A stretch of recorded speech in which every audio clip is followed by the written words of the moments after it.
ಅದೇನೋ ನನ್ನ ವಿಧಿ ಗೊತ್ತಿಲ್ಲಾಗಲಿ ಪ್ರತಿಯೊಂದು ಕೂಡ ನನಗೆ ಅನುಭವಗಳೆಲ್ಲ ಆದಮೇಲೆ ನಾನೇನಂತಂದರೆ 40 ವರ್ಷದ ಕಥೆಯನ್ನು ನಾನು ನಿಮಗೆ 4 ನಿಮಿಷ 40 ನಿಮಿಷ 4 ಗಂಟೆಯಲ್ಲಿ ಹೇಳೋದಕ್ಕೆ ಕಷ್ಟ. ಯಾಕೆಂದರೆ ಈಗಾಗಲೇ ಇಡೀ ಪ್ರಪಂಚದಲ್ಲಿ ಅತಿ ದೊಡ್ಡ ಸಂಸ್ಥೆ ನನ್ನ ಇಡೀ ಜೀವನವನ್ನೇ ಒಂದು ವೆಬ್ ಸೀರೀಸ್ ಆಗಿ ಅವ್ರು ಮಾಡ್ತಾ ಇದ್ದಾರೆ. ಆ ವೆಬ್ ಸೀರೀಸ್ನಲ್ಲಿ ಅವರು ಏನಾಗುತ್ತೆ ಏನಿಲ್ಲ ಅನ್ನೋದನ್ನ ನನಗೆ ಒಂದು ಲೆವೆಲ್ಗೆ ತಗೊಂಡು ಬಂದರು. ಅದಾದಮೇಲೆ ನನ್ನ ಸೆಕೆಂಡ್ ಫೇಸ್ ಆಫ್ ಲೈಫನ್ನು ಇನ್ನು ತೆಗೆಯೋದಿತ್ತು. ಸೊ ಹಾಗಾಗಿ ಮುಂದೆ, ಯಾಕೆಂದರೆ ಇದಕ್ಕೆ ಸುಮಾರು ಸೀಸನ್ಗಳೇ ಬೇಕು. 40 ವರ್ಷದಂದರೆ ಭಾಳ ಸೀಸನ್ಗಳು ಬೇಕು.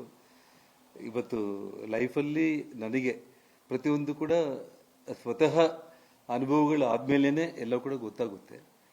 ಶ್ರೀರಾಮುಲವರು ಪಕ್ಷ ಬಿಟ್ಟು ಹೋಗ್ತೀನಿ ಅಂತಂದರೆ ಅವ್ರಿಗೇನು ಇದೇನು ಹೊಸದೇನಲ್ಲ. ಯಾವ ರೀತಿ ಈ ಹಿಂದೆ BSR ಪಕ್ಷ ಮಾಡುವಂಥ ಸಂದರ್ಭದಲ್ಲಿ ಅವನಿಗೆ ನಾನು ಕರೆದು ಮನೆಗೆ ಒಂದೇ ಮಾತನ್ನು ಹೇಳಿದೆ, ಇವಾಗ ಕಾಂಗ್ರೆಸ್ ಪಕ್ಷದವರು ನಮ್ಮ ಬೆನ್ನ ಹಿಂದೆ ಬಿದ್ದಿದ್ದಾರೆ. ಯಾವ ಕ್ಷಣದಲ್ಲಾದರೂ ಕೂಡ CBI ನನ್ನ ಬಂಧನ ಮಾಡುತ್ತೆ. ಈ ಸಮಯದಲ್ಲಿ ನೀನು ಪಕ್ಷ ಮಾಡಿ ಪಕ್ಷ ನಿನಗೆ ಮಂತ್ರಿ ಸ್ಥಾನ ಸದಾನಂದ ಗೌಡರನ್ನ CM ಮಾಡಿದಾಗ ಕೊಡಲಿಲ್ಲ ಅನ್ನೋ ಕಾರಣಕ್ಕೆ ಪಕ್ಷ ಮಾಡೋದು ಬೇಡ. ತುಂಬ ಪೇಷನ್ಸಿಂದ ಇರೋಣ, ನಮ್ಮ ಭಾಳ ಕಷ್ಟಗಳಿದ್ದಾವೆ, ಸ್ವಲ್ಪ ತಾಳ್ಮೆಯಿಂದ ಇರೋಣ ಅಂತೇಳಿ ಹೇಳಿದ್ರು ಕೂಡ ಇಲ್ಲ ಅಂತೇಳಿ 1 ತಿಂಗಳು ಟೈಮ್ ಕೊಟ್ಟೆ. ನಾನು ಇನ್ನೂ ಯೋಚನೆ ಮಾಡಿ ಇವಾಗ ಆವೇಶದಲ್ಲಿ ಡಿಸಿಷನ್ ತಗೊಳ್ಳೋದು ಬೇಡ ಅಂತೇಳಿ. ಹೌದು, ಕರೆಕ್ಟಾಗಿ ಅವ್ನು ಸೆಪ್ಟೆಂಬರ್ 5ನೇ ತಾರೀಕು ಇಲ್ಲಿಗೆ ಬಂದು ರಾಜೀನಾಮೆ ಕೊಡಲಿಕ್ಕೆ ಬಂದ. ಅಲ್ಲಿ ಬೆಳಿಗ್ಗೆ ಅವನ ಮನೆ ಬಿಟ್ಟ, ನಮ್ಮ ಮನೆಗೆ ಬಂದು ನನ್ನ ಮಾತಾಡಿಸ್ಬಿಟ್ಟು ನಿನ್ನ ಬ್ಲೆಸ್ಸಿಂಗ್ಸ್ ಇರಬೇಕು ಅಂತ ಹಿಂಗೆ ಹೋಗ್ಬೇಕು ಅಂತೇಳಿ ಮುಂಚೆ, ಅಂದರೆ ಸೆಪ್ಟೆಂಬರ್ 4th ಮೈಸೂರಿಗೆ ಹೋಗಿ ಚಾಮುಂಡೇಶ್ವರಿ ದರ್ಶನ ಮಾಡ್ಕೊಂಡು ಬೆಂಗಳೂರಿಗೆ ಬಂದು ಪ್ರೆಸ್ ಮೀಟ್ ಮಾಡ್ತೀನಿ ಅಂತೇಳಿ ಬಂದ. 5ನೇ ತಾರೀಕು ಬೆಳಿಗ್ಗೆ ನನ್ನ ಬಂಧನ ಆಯಿತು. ಸೊ ಅದು ನಾನು ಶ್ರೀರಾಮುಲುಗೆ ಮಾಡಿರುವಂಥ ಇನ್ನೊಂದು ದ್ರೋಹ.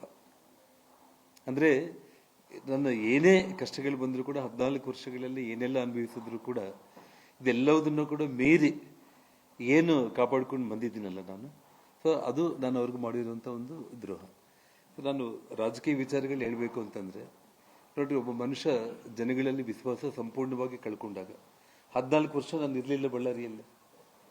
14 ವರ್ಷ ನಾನು ಬಳ್ಳಾರಿಯಲ್ಲಿ ಇಲ್ಲದೇ ಇರುವಂಥ ಸಂದರ್ಭದಲ್ಲಿ ಜನಗಳ ಪ್ರೀತಿ ಎಷ್ಟು ದೊಡ್ಡ ಮಟ್ಟಕ್ಕೆ ಬೆಳೆಸ್ಕೋಬೇಕಾಗಿತ್ತು, ಜನರ ವಿಶ್ವಾಸ ಎಷ್ಟು ಗಳಿಸ್ಕೋಬೇಕಾಗಿತ್ತು. ಒಬ್ಬ ರಾಜ್ಯ ಮಟ್ಟದ ನಾಯಕ ಅಂತಂದರೆ ನಮ್ಮ ಸ್ವಂತ ಊರಲ್ಲಿ ನಾವು ಗೆಲ್ಲಕ್ಕೆ ಆಗ್ತಾ ಇಲ್ಲ ಅನ್ನೋಂಥ ಒಂದು ಪರಿಸ್ಥಿತಿ ಬಂದರೆ ಅದನ್ನು ಶ್ರೀರಾಮುಲು ಆತ್ಮವಿಮರ್ಶೆ ಮಾಡ್ಕೋಬೇಕು. ಸೊ ಪಕ್ಷದ ವರಿಷ್ಠರು ಇವತ್ತು ನಾನು ಹೋಗಿ ಶ್ರೀರಾಮುಲು ಸಂಡೂರಲ್ಲಿ ಚುನಾವಣೆಯಲ್ಲಿ ಸೋಲಿಸಿದ್ದಾರೆ ಅಂತೇಳಿ ಹೇಳುವಷ್ಟು ನನ್ನ ಜಾಯಮಾನದಲ್ಲ. ನಾನು ಮೊದಲಿಂದ ಕೂಡ ನೇರವಾಗಿ ನಾನು ಮಾತಾಡ್ತಾ ಇರುವಂಥದ್ದೇ. ಮತ್ತೆ ನನ್ನ ಪಕ್ಷದಲ್ಲಿ ಕರ್ಕೋಬೇಕು ಅಂತೇಳಿ ತೀರ್ಮಾನ ಮಾಡಿದ್ದು ನಮ್ಮ ಡೆಲ್ಲಿ ಪಕ್ಷದ ನಮ್ಮ ಹಿರಿಯರು, ನಮ್ಮ ನಾಯಕರುಗಳು. ಅಷ್ಟೇ ಆಗಲಿ, ನಾನು ಯಾರೋ ಒಬ್ಬ ರೆಕಮೆಂಡೇಶನಲ್ಲಿ ಹೋಗಿದ್ದವನಲ್ಲ. ನನಗಿದು ಒಂದು ಶಕ್ತಿ ಸಾಮರ್ಥ್ಯ, ಜನಗಳಲ್ಲಿ BJP ಪಕ್ಷದ ಪರವಾಗಿ ನನಗಿರುವಂಥ ಅಭಿಮಾನ ನೋಡಿ ಏನೋ ಆಗಿದೆ ಅಂತೇಳಿ ನನ್ನ ಪಕ್ಷದಲ್ಲಿ ತಗೊಂಡ್ರೆ ಆಗಲಿ, ಯಾರೋ ಶಿಫಾರಸು ಮಾಡಿ ನನ್ನ ಪಕ್ಷದಲ್ಲಿ ಬಂದಿರುವಂಥ ಒಂದಷ್ಟು ದುಸ್ಥಿತಿ ನನಗಿದ್ದಿಲ್ಲ ಯಾವತ್ತೂ ಕೂಡ. ನನ್ನ ಕೈಯಲ್ಲಿ ಬೆಳೆದಿರೋ ಸಹಾಯ ತಗೊಂಡು ನಾನು ಮೆಟ್ಲೇರಬೇಕು ಅನ್ನುವಂಥ ವ್ಯಕ್ತಿ ನಾನಲ್ಲ. ಶಕ್ತಿ ಇಲ್ಲ ಅಂತಂದ್ರೂ ಕೂಡ ಬೇಕಾದರೆ ಕಡ್ಗೆ ಇಟ್ಕೊಂಡಾದ್ರೂ ನಾನು ಪಾರ್ಟಿಗೆ ಹತ್ತಿನಾಗಲಿ, ನಾನು ಅಷ್ಟು ನಿಸ್ಸಹಾಯಕ ನಾನು ಯಾವತ್ತೂ ಕೂಡ ನಾನಲ್ಲ. ಇವತ್ತೇನಾಗಿದೆ ಅಂತಂದರೆ ಅವ್ರಿಗೆ ಎಲ್ಲೋ ಒಂದು ಕಡೆ ಇನ್ಸೆಕ್ಯೂರಿಟಿ ಏನಂತಂದರೆ, ಜನಾಂಗದಲ್ಲಿ ಬೇರೆಯವರು ಯಾರಾದರೂ ಬೆಳೀತಾ ಇದ್ದರೆ ಇವತ್ತು ಎಲ್ಲ ಕಾನ್ಸ್ಟಿಟ್ಯೂನ್ಸಿಗಳಲ್ಲಿ ವಾಲ್ಮೀಕಿ ಜನಾಂಗದವರು ಸೋತಿದ್ದಾರೆ. ಈ ನಮ್ಮ ಕಲ್ಯಾಣ ಕರ್ನಾಟಕ ಭಾಗದಲ್ಲಿ ಏನಾದರೂ ಒಬ್ಬ ಗೆದ್ದುಬಿಟ್ರೆ ನನ್ನ ಅಸ್ತಿತ್ವ ಹೋಗುತ್ತೆ ಅನ್ನೋ ಭಯದಲ್ಲಿ ಅವ್ರು ಏನು ತಪ್ಪುಗಳು ಮಾಡ್ಕೊಂಡಿದ್ದಾರೆ ಅದು ನನಗೂ ಗೊತ್ತಿಲ್ಲ. ಹನುಮಂತ ಅವರು ಏನೋ ಒಂದು ಸಭೆ ಮಾಡಿ ಮೀಟಿಂಗಲ್ಲಿ ಮಾತಾಡ್ತಾ ಇದ್ದಿದ್ದು ಯಾರೋ ವಿಡಿಯೋ ತೆಗೆದು ಮಾಧ್ಯಮಗಳಿಗೆಲ್ಲ ಕೊಟ್ಟಿದ್ದು ನಾನು ನೋಡಿದೆ. ನಾನು